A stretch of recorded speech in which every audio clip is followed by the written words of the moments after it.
Oi pessoal, tudo bem? Estou de volta hoje para poder fazer um vídeo um tanto quanto atípico, que é sobre Fórmula 1, mas ao mesmo tempo é sobre muito mais do que isso. E basicamente hoje eu queria falar sobre como às vezes é difícil gostar de Fórmula 1. Porque assim, eu acho que uma das coisas mais básicas, mais fáceis de reparar é aquela máxima de que cash is king, dinheiro é rei na Fórmula 1. E isso é um senso comum e é uma coisa que quando você começa a acompanhar já é esperada, que as decisões muitas vezes são baseadas em dinheiro e interesses econômicos e não necessariamente no bem comum e no bem dos pilotos e dos outros envolvidos. Mas tem situações em que assim ultrapassa qualquer limite do bom senso e se torna um circo, se torna uma palhaçada que faz mal para a marca da Fórmula 1. Então assim, esse é o assunto do vídeo de hoje. Obviamente eu estou falando de guerra na Ucrânia e guerra no Iêmen, que está agora com repercussões na Arábia Saudita, que é onde a corrida vai acontecer amanhã. Vocês vão reparar ao longo do vídeo que eu não vou falar de resultados, não vou falar de desempenho com muita frequência, talvez eu mencione em um ou outro momento, mas esse não é o foco do vídeo de hoje e até por isso eu tô gravando um dia antes da corrida na Arábia Saudita, porque eu não poderia me importar menos com quem vai ganhar, porque essa corrida não deveria estar acontecendo. E qualquer pessoa que pense um pouquinho, até no próprio discurso da Fórmula 1, vai concordar com isso, sabe? Então, se eu também sou revoltada, é porque eu estou ligeiramente revoltada com toda a situação. Já frisando isso, porque eu vou soltar esse vídeo depois da corrida, mas tudo que a gente pode esperar agora que realmente vai acontecer é que seja o mais tranquilo possível dentro das possibilidades, né? Começando aqui do início, é uma coisa que eu ia comentar em um vídeo separado, mas eu já vou colocar nesse balaio aqui, a situação da Fórmula 1 com a guerra na Ucrânia. Eu quero deixar aqui bem claro que em nenhum momento eu me oponho ao fato de que a Fórmula 1 quis cancelar a corrida na Rússia.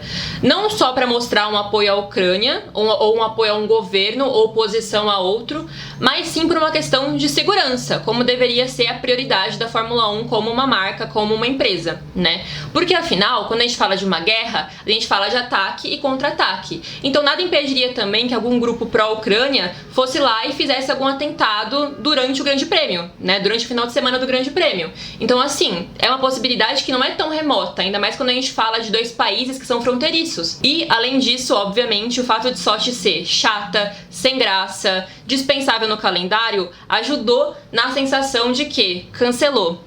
Que pena, sabe? Deveria mesmo ter cancelado por outros motivos e isso foi a cereja do bolo de tá insustentável a situação, não existe dinheiro que pague, porque é importante dizer que a Rússia era financeiramente interessante para a Fórmula 1, né? Não é só uma questão de prefiro esse ou prefiro aquele, mas sim dos países que oferecem contratos melhores e a Rússia oferecia um bom contrato, então isso também atrapalhou bastante a posição da Fórmula 1 de talvez não cancelar, sabe? Porque afinal o Putin não é desconectado do evento, ele já até entregou o troféu. Era bem sustentável mesmo, não tinha nem como argumentar, ainda mais com as sanções que a União Europeia fez contra a Rússia, que tornavam ainda mais inviável. E isso falando até do próprio Mazepin, né? Porque afinal o Mazepin não saiu apenas por ser russo, mas sim porque a família dele tem uma ligação muito próxima com o Putin. O pai dele, Dmitry, é assim, braço direito do Vladimir Putin. Muitas pessoas ficaram, nossa, mas ele sofreu xenofobia só porque ele é russo.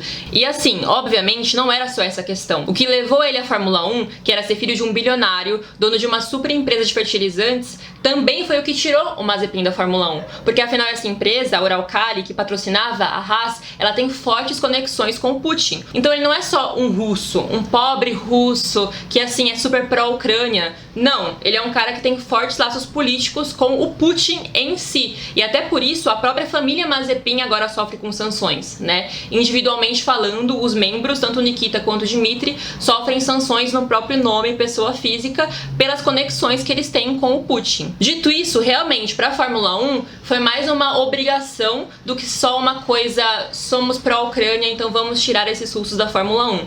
Não tinha mais a viabilidade de receber esse dinheiro e de manter esses nomes dentro da categoria.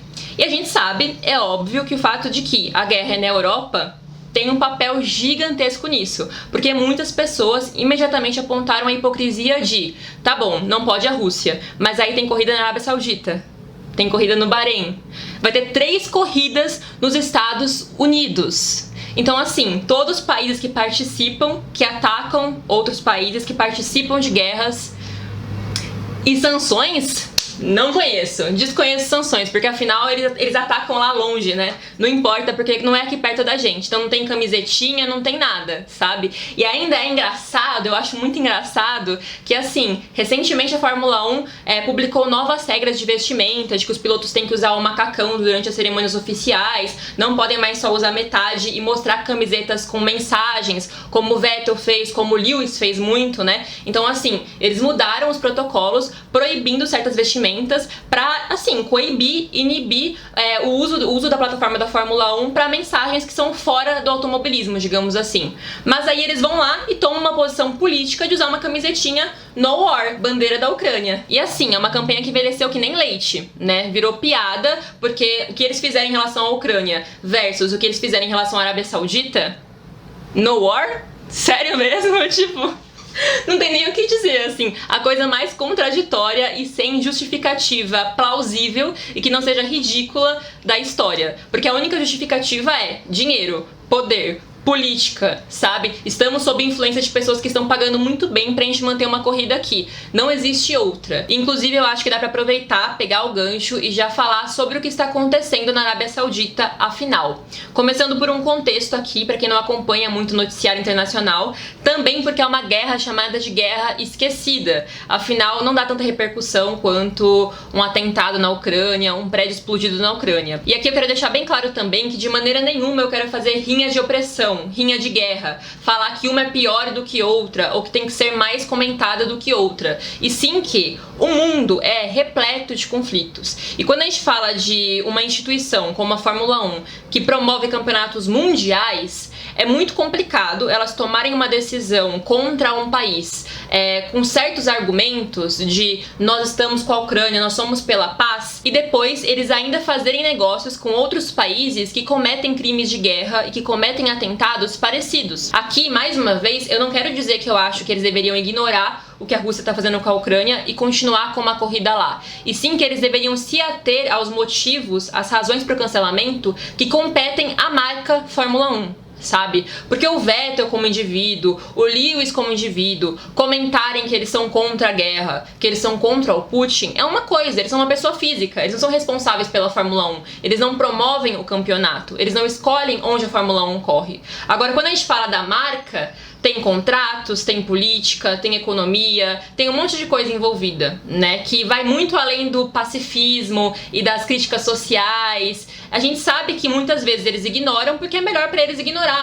Porque assim, é essa a impressão que fica. Quem acompanha aqui o canal sabe que eu sou super a favor de pessoas públicas se posicionarem a respeito de assuntos importantes. Eu inclusive acho essencial, assim. Eu sempre fico um pouco com o pé atrás e pego um pouquinho de antipatia por pessoas que parecem alheias ao mundo em que a gente vive. Mas ao mesmo tempo, eu acho que isso tem que ser feito com muita responsabilidade, sabe? Que você precisa estudar sobre o que você fala, independentemente de qual for o assunto que você vai emitir uma opinião sobre. Então, assim, eu tenho muito respeito por pilotos que muitas vezes preferem não falar, mas deixam claro que eu não vou falar porque eu não acho que eu tenho conhecimento pra isso, sabe? De maneira breve, assim. É melhor não falar nada do que falar alguma coisa equivocada. Mas ainda assim, por mais que eu seja super a favor, eles são indivíduos, né? Então, assim, o poder que eles têm é muito mais de influência, de trazer mais pessoas pra causa, pra estudar algum assunto que às vezes está apagado, de realmente trazer um conhecimento, né? De influenciar positivamente as pessoas a se conectarem com o que tá acontecendo no mundo. Então, nisso que eu acho muito importante pessoas físicas, individualmente, falarem sobre os problemas que a gente vive. Mas, quando a gente fala da marca Fórmula 1, é complicado porque você assume um papel de nós somos uma marca engajada, ativista, pela paz, pelo bem. E aí é uma marca, é uma empresa que continua negociando e tendo alianças com governos que promovem guerras, que matam um monte de gente. E aí quando você é questionado do tipo, se sua marca é tão pacifista, por que vocês têm uma parceria com a Aramco, que é uma petrolífera saudita, estatal, de um governo bastante controverso, pra dizer o mínimo, assim, pra usar palavras suaves.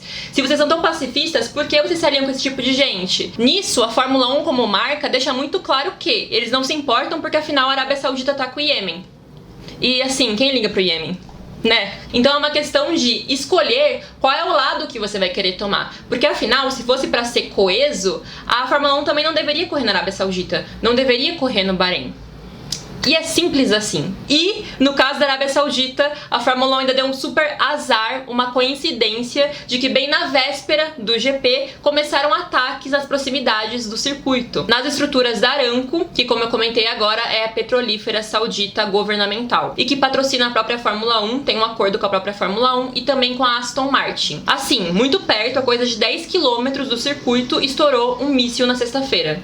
E eles realmente querendo dizer que eles tinham a situação sob controle e que na verdade os Houthis não queriam atacar a Fórmula 1 e só apenas as estruturas da Aramco. Então não teria nenhum problema assim, porque afinal a Fórmula 1 não tem nenhuma conexão com a Aramco, nenhuma assim. E assim, gente, eu brinquei, mas logicamente falando, é bem óbvio que os Houthis podem sim ter feito isso de propósito para chamar a atenção do mundo pro que a Arábia Saudita está fazendo pro Iêmen, porque afinal agora nos últimos dias foi muito mais comentado o que levou os Houthis a soltarem esse míssil na Arábia Saudita do que antes, né? Porque foi uma coisa que aconteceu durante um evento mundial, durante um evento que é transmitido para todos os países em todo o mundo. E dando um pouquinho mais de contexto, que eu prometi que eu ia dar e já assim esqueci, já fui pulando etapas, essa guerra em que os Houthis e a Arábia Saudita estão metidos é uma guerra que começou em 2014 no Iêmen, porque tem esse grupo de rebeldes xiitas, muçulmanos xiitas, que são os Houthis, que tem um problema ali, um conflito com o governo que estava vigente no Iêmen e que hoje em dia não tem mais o poder sobre todo o país. Os Houthis, por exemplo, têm o controle sobre a capital do Iêmen, que é Sana. Então, assim, já existe realmente uma divisão do país entre duas forças diferentes. E o antigo governo do Iêmen, que dominava todo o país antes dos rebeldes pegarem algumas partes, ele é apoiado por uma coalizão, ou seja, uma união de várias forças que tem como líder a Arábia Saudita, que ataca várias partes do Iêmen, que é um país que vive em extrema miséria. Durante a guerra, mais de 230 mil pessoas morreram. Grande parte delas, uma parte significativa, que eu vou colocar a cifra aqui na tela, morreram de fome. E não de ataques, não por bomba, não por míssil, morreram de fome. É considerada a pior crise humanitária do mundo atualmente. E assim, a gente vive num mundo ferrado, mas ainda assim, mesmo a concorrência sendo muito forte, é considerado o pior conflito, a pior crise humanitária do mundo atual. E começou em 2014, então assim, tá rolando há muito tempo, há 8 anos, mais de 230 mil mortos, 80% da população iemenita vive em situação de fragilidade. E nisso a gente fala de fome mesmo, de miséria, de não ter o mínimo de condição de vida, pra você ser um ser humano que funciona, sabe? 80% em situação de fragilidade, de vulnerabilidade. Mas não importa, gente. No war, no war. Uhul. A Fórmula 1 super ligava pra isso quando fechou esse contrato milionário com a Arábia Saudita. Então eu acho que é uma hora boa, assim, pra sentar, nós como fãs, e pensarmos, assim, um pouquinho, sabe? A gente não pode fazer muita coisa, esse é o problema. Mas eu acho que é legal a gente sentar e pensar como fãs o que a gente tá consumindo, sabe? Olha o que o esporte tá fazendo, sabe? Olha o que o esporte tá se prestando, porque afinal eles se preocupam muito com marca, eles se preocupam muito com imagem, né, com o produto Fórmula 1. Não é à toa que existe um Drive to Survive, sabe? Não é só porque é legal, porque é bonito, porque tem imagens bem gravadas, ou pra poder criar memórias de Fórmula 1. Não é só pra isso. Obviamente eles querem novos públicos, né? Obviamente eles querem novos fãs, novos tipos de fãs. E a gente vê isso da Fórmula 1 querer se inserir numa cultura mais pop em tudo, né? No marketing que a marca faz, da própria Fórmula 1 e das equipes, de lançar produtos descolados, de fazer posts com músicas populares, de fazer meme, de fazer trend, de ter TikTok. Então assim, eles estão interessados em fortalecer a imagem deles com fãs que estão fora da bolinha que existia antes, automobilística. E independentemente do que o público mais tradicional acha, independentemente disso, é uma onda que está acontecendo, sabe? Inclusive, nisso está o negócio de levar 3 corridas para os Estados Unidos, né? Atrair o público estadunidense. É isso que eles querem, esse é o objetivo atual deles, o maior sonho deles. Mas, por outro lado, pega assim muito mal com parte do público mais jovem que se importa com as causas sociais e que se importa com o mundo, eles serem tão contraditórios, né? Por exemplo, eles não fizeram corrida em Spa porque tava chovendo. E aí foi aquele papelão, a galera tava lá tomando chuva na cabeça por horas e eles cancelaram a corrida porque não tinha como fazer, né? Na verdade, fizeram uma corrida da pior forma possível, a pior solução do mundo, porque não tinha como correr. E aí chega numa situação em que tem míssil caindo na cabeça da galera e eles decidem continuar com a corrida. Então, assim, isso pega mal não só pra quem é desconstruído e pra quem gosta de militar, como dizem que eu gosto de fazer, sabe? Isso pega mal pra pessoa que fica, nossa, a Fórmula 1 tá numa era em que eles ligam muito pra segurança. Eles não fazem mais corrida com muita chuva. Eles se preocupam muito com o bem-estar dos pilotos e dos mecânicos. Míssil na cabeça! Tudo bem, vamos continuar, sabe? E isso assim, sem mencionar os outros problemas de Jeddah, né? Porque tem muitos problemas. É uma pista mal feita, mal pensada, mal desenhada, mal construída. Não sei como eles conseguiram aprovar essa pista tão rápido assim, porque quem lembra no passado tinha expectativas de que nem fossem terminar a tempo a pista, mas de repente ela estava aprovada no nível mais alto possível para poder correr na Fórmula 1, sendo que é um negócio super chato, um processo super chato, que tem várias verificações de segurança e de estrutura e coisas que uma pista tem que ter para receber Fórmula 1, além de ser uma pista muito perigosa, né? Então assim, Spa tá aí, dizem, para sair do calendário da Fórmula 1, uma pista clássica, extremamente conhecida, que assim, já deu várias corridas icônicas. Sim, é perigosa e tem que ser melhorada, ainda mais numa era em que eles dizem que não querem mais normalizar os acidentes, não querem mais normalizar gente morrendo na pista, o que eu acho que é ótimo, maravilhoso, realmente é uma experiência traumática você ver um piloto morrendo na pista, mas assim, o que dizem por aí é que vão tirar a Spa do calendário e obviamente a justificativa não é segurança, porque afinal falam por aí também que Jeddah vai ser renovada por mais 5 anos. 5 anos.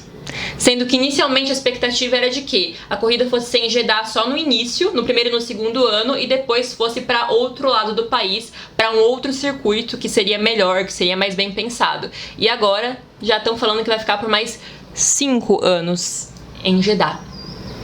Sendo que assim, obviamente aí a gente vê que tão assim, eu ia falar um palavrão já, não posso. Estão nem ligando pro automobilismo, porque afinal eles querem abrir mão de uma pista icônica, clássica, com várias vitórias, assim, marcantes na história da Fórmula 1, pra poder deixar uma pista que é muito mais perigosa do que Spa, não traz emoção como Spa traz, não tem o potencial de automobilístico que Spa tem. Obviamente eles não ligam, sabe? Eles não ligam pra aura, eles não ligam pras expectativas dos fãs que gostam de assistir Spa, não ligam pra nada, eles só pensam em dinheiro e em bons contratos. E isso é assim. Não é que a gente esperava mais, mas caramba, cara, é muito frustrante como fã, sabe? Então, o sentimento que fica é, tomara que acabe logo, sabe? E assim, gente, deixando claro que eu não estou falando isso apenas porque os pilotos e as equipes que eu gosto estão em situação de barril, tá? Juro, não é só isso. Eu tava ansiosa pra ver mais desse novo regulamento, dessa nova etapa da categoria. Eu fiquei feliz semana passada pelos meninos da Ferrari. Gostei muito do resultado, fiquei muito feliz pelo Leclerc. Da nova geração, talvez ele seja o menino que eu mais gosto, dos 4, assim, George Russell, ele, Max Verstappen e Lando Norris. Talvez ele seja o cara que eu mais gosto do estilo de pilotagem. Como pessoa, acho que ele fica empatado com outros ali, mas gosto da maneira dele de pilotar, apesar de achar ele extremamente azarado e certas vezes ligeiramente burro, mas fiquei muito feliz por vê-lo de novo no topo do pódio. Acho que ele tem um extremo potencial, acho que ele merece lutar por título, então independentemente de, assim, cara, a Mercedes enfiou o conhecimento dela em um lugar desconhecido e a McLaren ter conseguido um monte de patrocinador para poder ficar competindo pelo último lugar com a Williams, apesar disso, eu estava ansiosa para ver mais, porque eu quero saber para onde esse campeonato vai, sabe? Acho que ainda não tá muito desenhado assim, se vai existir uma supremacia ferrarista e do motor Ferrari, se o que aconteceu com a Haas e com a Alfa Romeo na primeira corrida foi só um golpe de sorte, ou se realmente os carros que correm com o motor da equipe vermelha vão ter um ano melhor. Eu fiquei curiosa pra saber mais, né? E eu continuo curiosa e acho que a gente vai ter um ano agitado e com muitos altos e baixos pra diferentes equipes, porque eu quero acreditar, profundamente que a Mercedes vai conseguir acertar esse carro em algum momento. Talvez tarde demais para competir por construtores ou por campeonato de pilotos, mas cedo o suficiente pra gente ver vitórias do George Russell, por exemplo, e ver o Lewis numa fase melhor. Obviamente, o Lewis é meu ídolo, eu já mencionei isso aqui várias vezes, assim, pra mim, ninguém acima dele, porque eu amo esse homem, ele é meu ídolo da vida e não só da Fórmula 1, então, obviamente, eu quero ver dias melhores pra ele, mas eu acho que é empolgante.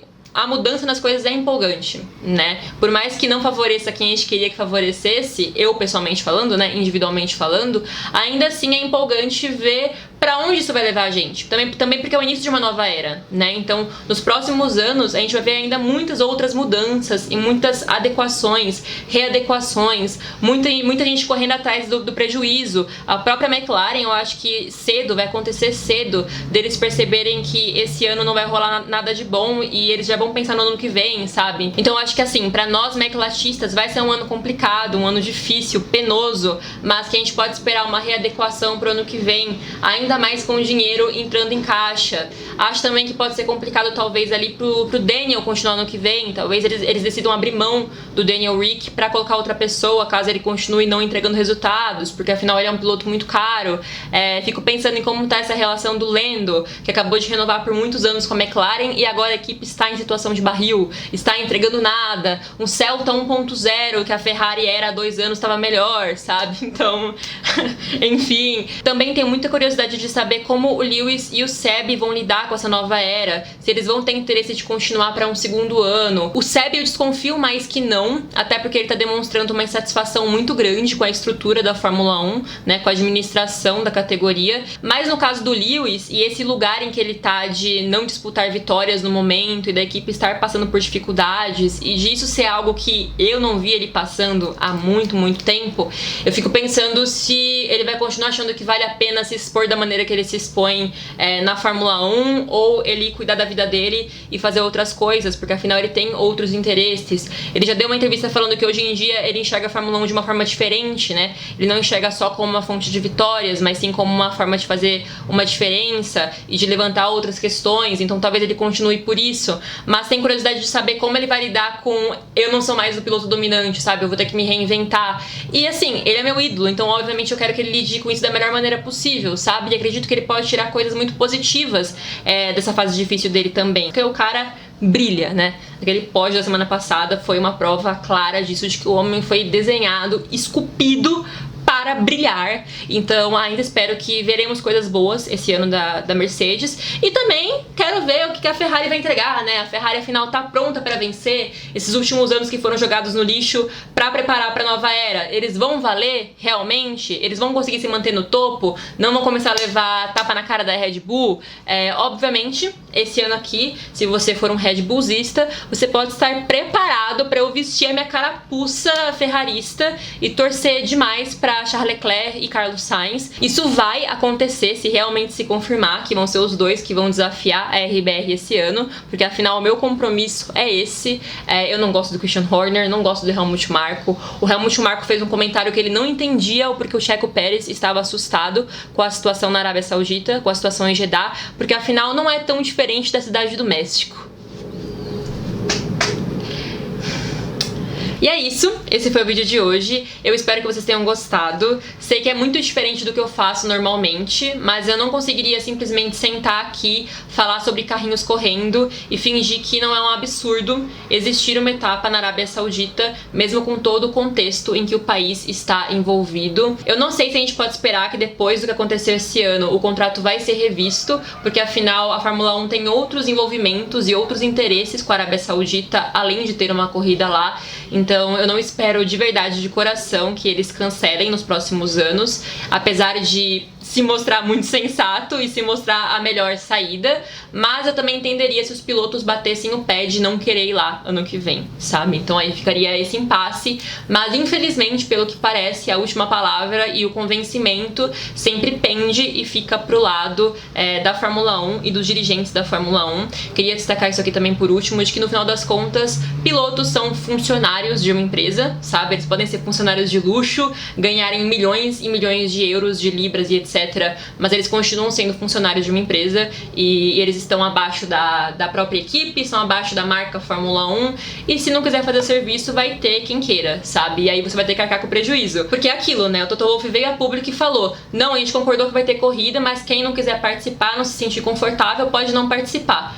Mas aí você não participa e perde os pontos, sabe? Não faz sentido. Obviamente ninguém vai querer aceitar isso. Ninguém que tá numa competição, num campeonato mundial, vai pegar e falar: não, vou abrir mão dos pontos, sabe? Não faz sentido. É uma proposta cretina, porque você entrega na mão da pessoa de se você correr é porque você quer, porque a gente dá a opção de desistir, mas ao mesmo tempo a pessoa vai sair lesada porque ela não vai poder competir pelos pontos, e com certeza ela tem pelo menos um competidor, sabe? Independentemente de estar competindo pelo título ou pelo penúltimo lugar, você está competindo a algo. Esse é o sentido de você estar correndo no final das contas.